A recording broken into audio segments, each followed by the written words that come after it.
Citranya selalu dikenal sebagai pembersih birokrasi yang busuk. Nah, ini sudah dibangun personal branding yang kuat sekali, pembersih birokrasi yang busuk. Tapi pertanyaannya sekarang, apakah branding itu masih kuat di seorang Ahok? Atau mulai goyah setelah skandal korupsi di Pertamina mencuat? Sepertinya yang menempatkan Ahok di Pertamina sudah tahu bahwa Pertamina ini banyak masalah dan banyak kecurangan. Ketika dimasukkan ini, sekarang pertanyaannya adalah, bersih-bersihnya ini jalan nggak sih? Karena di bawah kepemimpinan Ahok, komisaris Pertamina, kok malah terjadi korupsi besar-besaran? Brand Boomcast. Jumpa lagi di Brand Boomcast bersama Sugi Mitra Pakar Digital Branding. Dan kali ini pasti kalian sudah pada nunggu, karena saya akan membahas tentang personal branding Basuki Cahayapurnama alias Ahok yang sekarang lagi viral banget dan lagi diserang sama Hotman. Dan pokoknya lagi ada dua kubu yang lagi bertarung di media sosial ya. Jadi saya akan bahas saja unik ya, sudut pandang saya dari seorang pakar digital branding.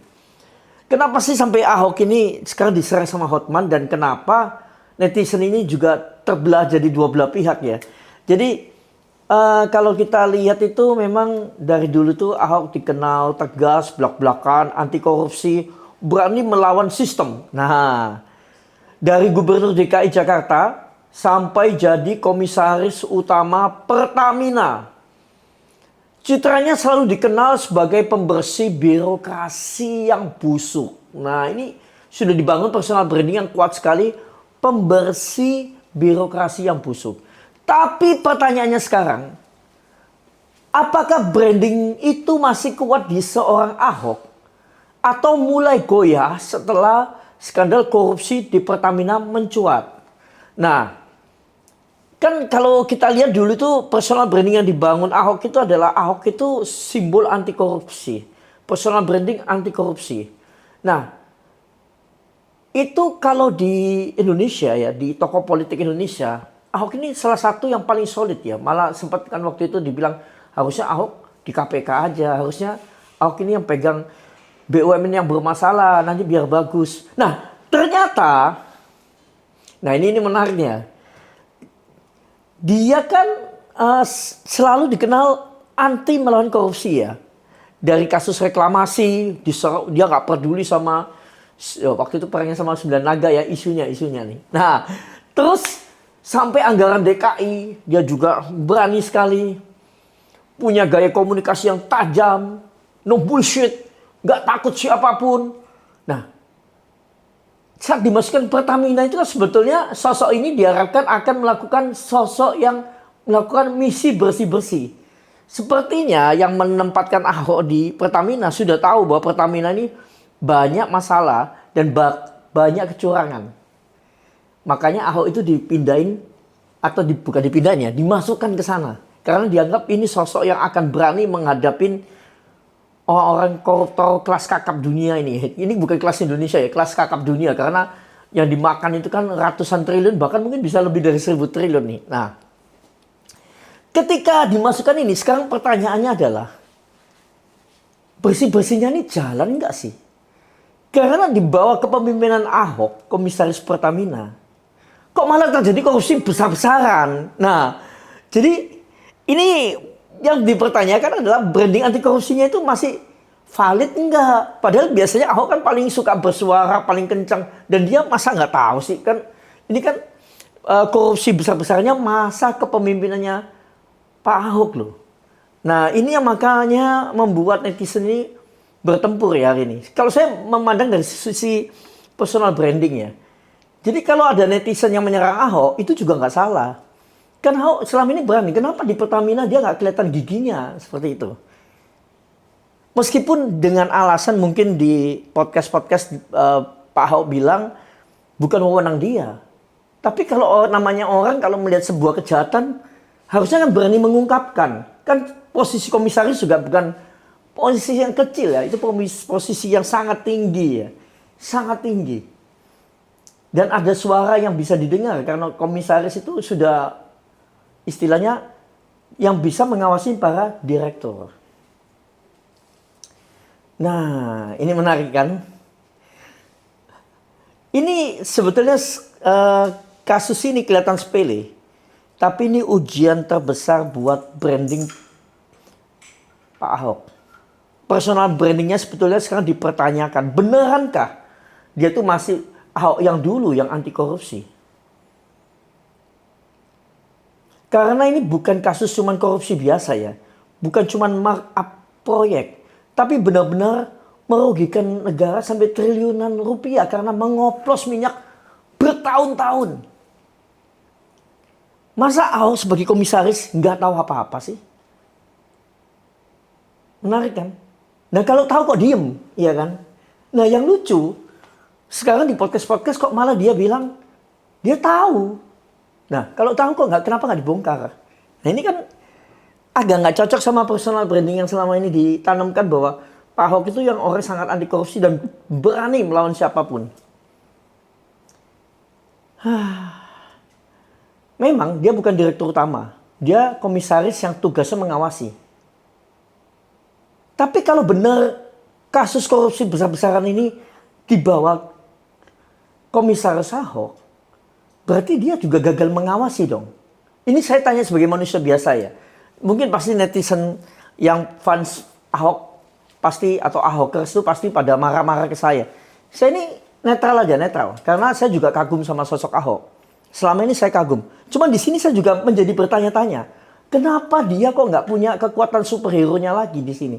Pahlawan super yang berani melawan kejahatan yang menolong banyak manusia. Menolong masyarakat Indonesia. Dan apalagi dia kalau dia bilang dia sudah tahu lama, ini kan dilakukan di depan matanya dia, kok didiamkan gitu loh. Terus waktu pensiun juga dia bukan sosok superhero yang melaporkan. Sekarang saya jadi bertanya juga, siapa superhero yang berani melaporkan kecurangan di Pertamina? Ini harusnya dikasih penghargaan loh. Dan selama ini kan masih disembunyikan. Siapakah orang itu? Tapi kalau dari jawaban podcast-podcastnya Ahok, terlihat jelas bukan Ahok yang melaporkan ke kejaksaan. Nah, sekarang pertanyaannya, saya bertanya ya ke para yang mendengarkan ini ya. Kalau sekarang Pak Ahok itu dikenal sebagai orang paling anti korupsi di Indonesia dan paling bisa dipercaya, paling jujur katanya. Lah kenapa? Kok perusahaannya sekarang yang di bawah dia tuh korupsinya yang paling gila, yang paling tak terpantau. Bahkan sampai dia lulus, bukan lulus ya, sampai sudah berhenti pun. Pak Ahok ini nggak melaporkan masalah korupsi yang besar-besaran ini, yang sebetulnya gila-gilaan ini. Makanya kemudian akan muncul banyak yang bertanya, termasuk Pak Hotman. Saya juga sebetulnya nggak nyalain Pak Hotman juga di sini ya. Jadi saya netral ya. Pak Hotman dengan ocehan khasnya yang juga nggak kalah berani sama Ahok, bicara begini. Kalau Ahok gagal ngawasin, ya balikin dong duit gaji komisarisnya. Kan selama ini digaji, lah kerjanya apa gitu kan. Ini benar-benar pukulan branding yang telak ya buat seorang sosok Ahok.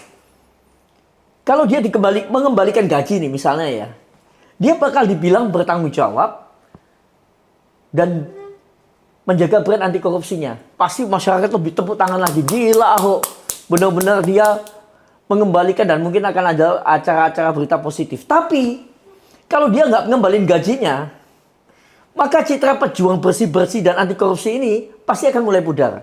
Ini prediksi saya. Publik pasti mulai berpikir, lah Ahok ini masih sama kayak yang dulu atau sudah bagian dari sistem?